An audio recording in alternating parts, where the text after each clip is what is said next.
večer, dame i gospodo, cijenjeni gosti, dragi prijatelji. Dobrodošli na 15. obljetnicu jednog posebnog putovanja koje je za nas odradila naša draga partnerska i prijateljska Njemačko-Hrvatska industrijska i trgovinska komora.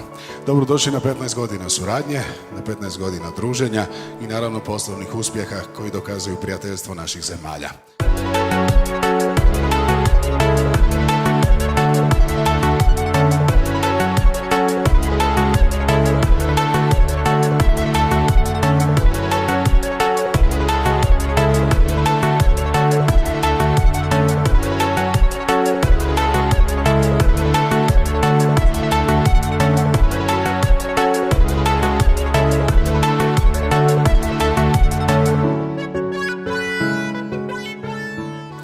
Jahre AHK Kroatien, 18 Jahre deutsche Kaufmannschaft in Kroatien.